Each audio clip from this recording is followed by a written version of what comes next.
All right, I'm the Flat Rate Master, and today is going to be a little bit different. We're going to talk about a diagnostic process and not getting distracted by codes. All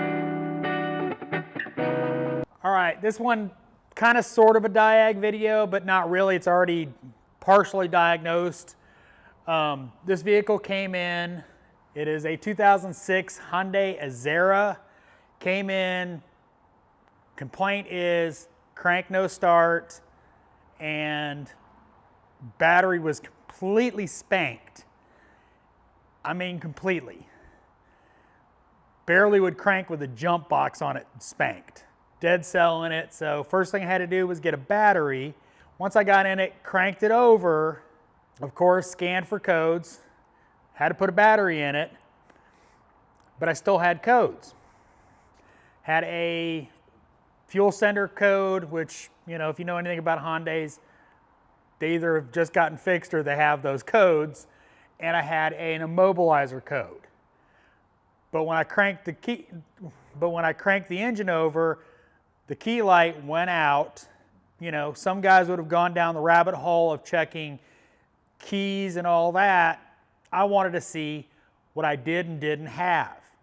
So I went ahead and pulled a coil out, pulled an injector, put a noise light in the injector and a test light in the coil, and had somebody else crank it over. Guess what?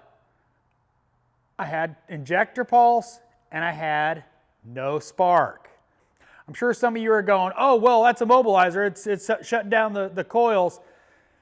If you smelt the exhaust, you know it's pumping plenty of fuel out. It ain't got no spark. Rather than go down the rabbit hole of the immobilizer, I attacked the ignition system. Try to find out why I didn't have spark. Simple thing. Now again, it's not going to be a diag video because technically it's partially diagnosed, but test light checked fuses. Found that the feed for the coils was blown. So I'm like, okay, let me back up. So I went ahead and took the cover off to check whether I had fuel injection pulse and spark. Took the cover off and found this little guy, completely melted. Here's the one on the back of the head too. This is the front bank, this is the rear bank. Both of them are melted off. Ignition condensers on this car. So put a fuse in. Watched it almost blow because when it was cranking over, it touched metal and almost blew the fuse again. So I have my source of, so I found the source of why the fuse blew as far as it touching raw metal. Now I've got new condensers ordered for both the front and the back head coming tomorrow, but am I done with this car? Not quite yet. I need to figure out if those are just a common failure item and that's what they do. I mean, I'm sure somebody in the comments will let me know. I will go ahead and put an amp clamp on the coil circuit and test to see how much amps those are drawing, if it's, you know, a bad coil. As long as you keep the wires away from metal, it doesn't blow the fuse and it runs good.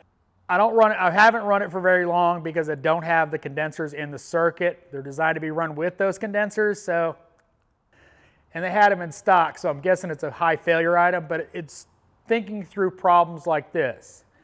So the immobilizer code. Would you have chased it? A lot of guys would have and gone down a deep rabbit hole of a fake code because we don't know what happened during the time of when they didn't start the car. You know, maybe they tried a key that didn't work last time. They forgot about it, tried a different key, set an immobilizer code. And I don't have the code handy with me, but you don't know. A lot of times on Fords especially, you have a no start, it will have PATS codes in there. 9 times out of 10, so notice I said 9 times out of 10, it's a fake code. It's just a code that was caused by the no start condition and the customer doing something they probably shouldn't be doing, but I don't know. they've always cleared and they've always stayed away. But it's important when you're looking at a car that you go ahead and figure out what direction should I go in based on the available data.